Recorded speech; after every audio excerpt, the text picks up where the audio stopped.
God bless, and welcome to day 285 of the Bible in a Year podcast. Our reading today is Matthew chapter 12, verse 22 to chapter 14, verse 12. If you have been enjoying this podcast, consider checking out our app.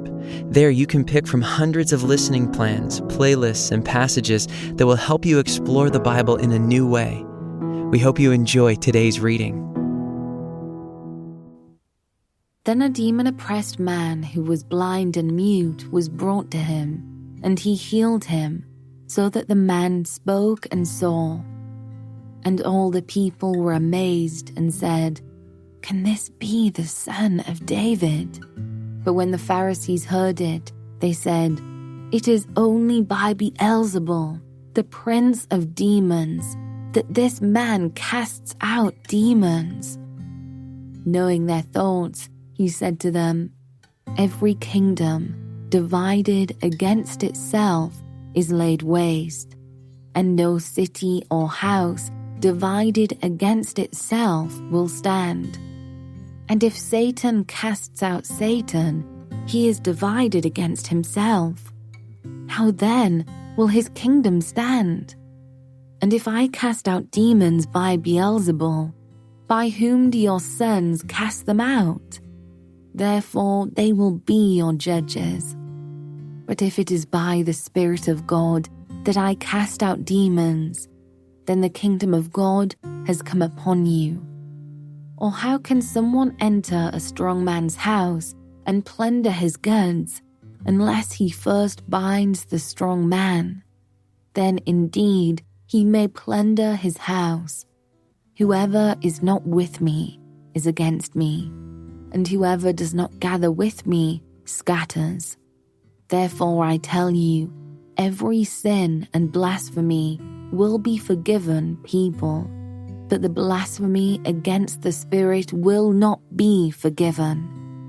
And whoever speaks a word against the Son of Man will be forgiven, but whoever speaks against the Holy Spirit will not be forgiven, either in this age or in the age to come.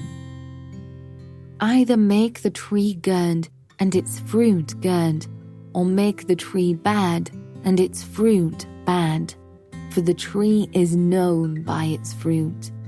You brood of vipers, how can you speak good when you are evil? For out of the abundance of the heart, the mouth speaks. The good person out of his good treasure brings forth good, and the evil person out of his evil treasure brings forth evil. I tell you, on the day of judgment, people will give account for every careless word they speak.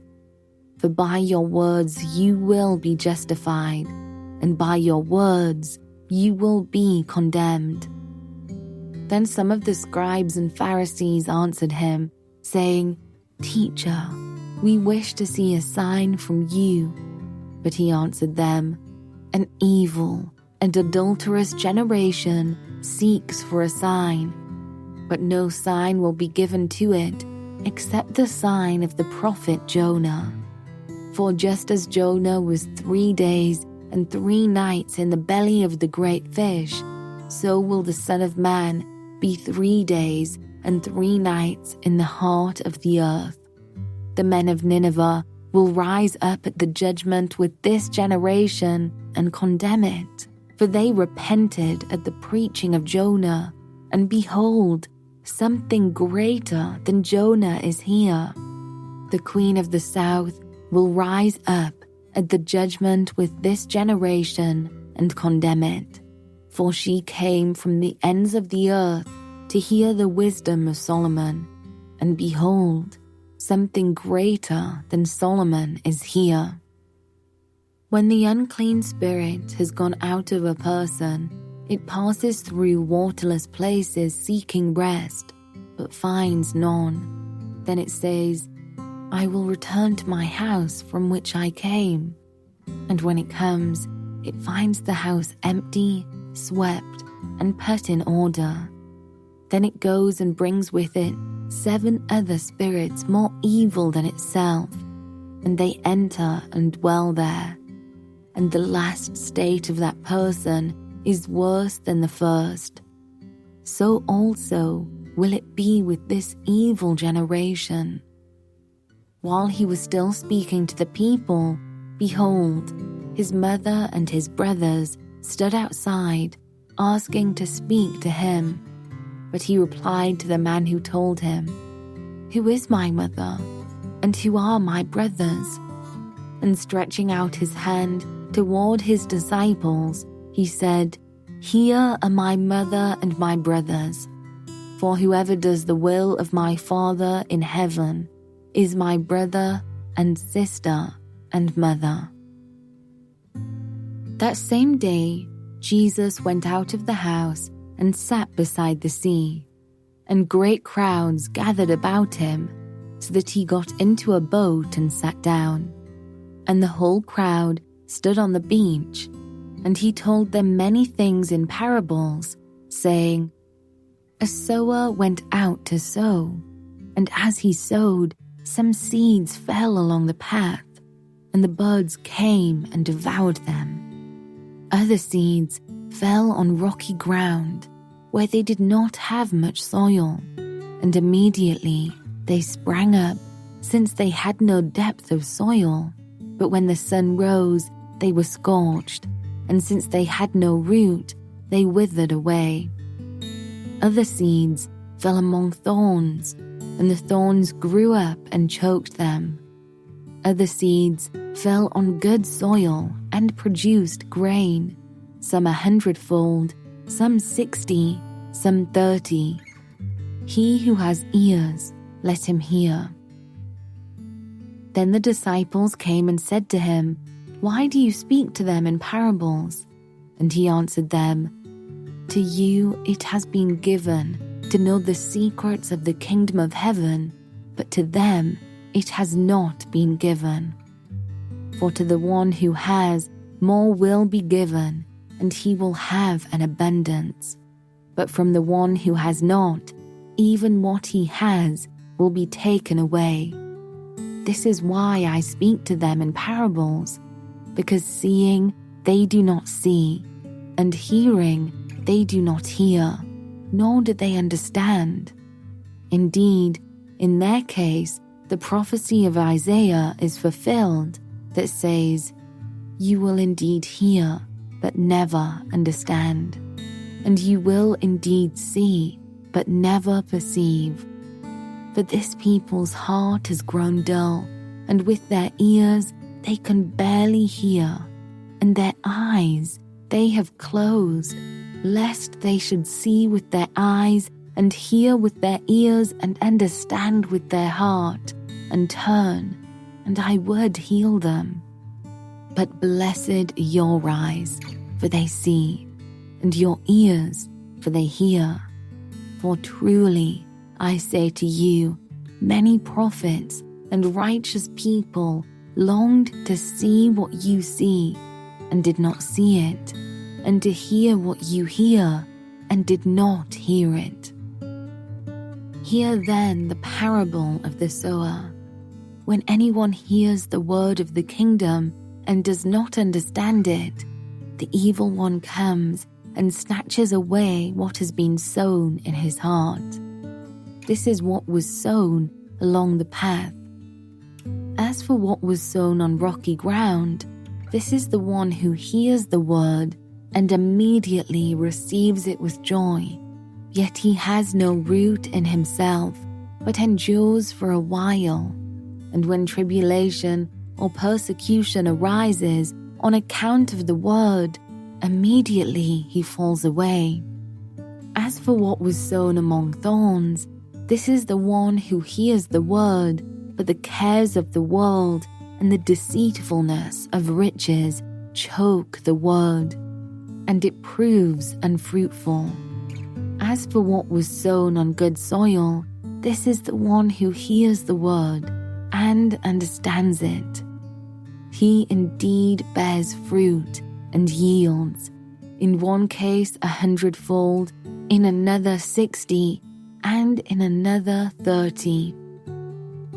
He put another parable before them, saying, "The kingdom of heaven may be compared to a man who sowed good seed in his field, but while his men were sleeping, his enemy came and sowed weeds among the wheat and went away. So when the plants came up and bore grain, then the weeds appeared also. And the servants of the master of the house came and said to him, 'Master, did you not sow good seed in your field? How then does it have weeds?' He said to them, 'An enemy has done this.' So the servants said to him, 'Then do you want us to go and gather them?' But he said, 'No, lest in gathering the weeds you root up the wheat along with them. Let both grow together until the harvest, and at harvest time I will tell the reapers, gather the weeds first, and bind them in bundles to be burned, but gather the wheat into my barn.' He put another parable before them, saying, 'The kingdom of heaven is like a grain of mustard seed that a man took and sowed in his field. It is the smallest of all seeds, but when it has grown, it is larger than all the garden plants and becomes a tree, so that the birds of the air come and make nests in its branches.' He told them another parable. 'The kingdom of heaven is like leaven that a woman took and hid in 3 measures of flour, till it was all leavened.' All these things Jesus said to the crowds in parables. Indeed, he said nothing to them without a parable. This was to fulfill what was spoken by the prophet. 'I will open my mouth in parables. I will utter what has been hidden since the foundation of the world.' Then he left the crowds and went into the house, and his disciples came to him saying, 'Explain to us the parable of the weeds of the field.' He answered, 'The one who sows the good seed is the Son of Man. The field is the world, and the good seed is the sons of the kingdom. The weeds are the sons of the evil one, and the enemy who sowed them is the devil. The harvest is the end of the age, and the reapers are angels. Just as the weeds are gathered and burned with fire, so will it be at the end of the age. The Son of Man will send his angels, and they will gather out of his kingdom all causes of sin and all lawbreakers, and throw them into the fiery furnace. In that place there will be weeping and gnashing of teeth. Then the righteous will shine like the sun in the kingdom of their Father.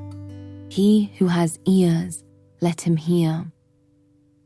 The kingdom of heaven is like treasure hidden in a field, which a man found and covered up. Then in his joy, he goes and sells all that he has and buys that field. Again, the kingdom of heaven is like a merchant in search of fine pearls, who, on finding one pearl of great value, went and sold all that he had and bought it. Again, the kingdom of heaven is like a net that was thrown into the sea and gathered fish of every kind. When it was full, men drew it ashore and sat down and sorted the good into containers, but threw away the bad. So it will be at the end of the age. The angels will come out and separate the evil from the righteous and throw them into the fiery furnace. In that place there will be weeping and gnashing of teeth. Have you understood all these things? They said to him, Yes. And he said to them, Therefore, every scribe who has been trained for the kingdom of heaven is like a master of a house who brings out of his treasure what is new and what is old." And when Jesus had finished these parables, he went away from there, and coming to his hometown, he taught them in their synagogue, so that they were astonished and said, "Where did this man get this wisdom and these mighty works? Is not this the carpenter's son? Is not his mother called Mary? And are not his brothers James and Joseph and Simon and Judas? And are not all his sisters with us? Where then did this man get all these things?" And they took offense at him. But Jesus said to them, "A prophet is not without honor except in his hometown and in his own household." And he did not do many mighty works there because of their unbelief. At that time, Herod the Tetrarch heard about the fame of Jesus, and he said to his servants, "This is John the Baptist. He has been raised from the dead. That is why these miraculous powers are at work in him." For Herod had seized John and bound him and put him in prison for the sake of Herodias, his brother Philip's wife, because John had been saying to him, "It is not lawful for you to have her." And though he wanted to put him to death, he feared the people, because they held him to be a prophet. But when Herod's birthday came, the daughter of Herodias danced before the company and pleased Herod, so that he promised with an oath to give her whatever she might ask. Prompted by her mother, she said, "Give me the head of John the Baptist here on a platter." And the king was sorry, but because of his oaths and his guests, he commanded it to be given. He sent and had John beheaded in the prison, and his head was brought on a platter and given to the girl, and she brought it to her mother. And his disciples came and took the body and buried it, and they went and told Jesus.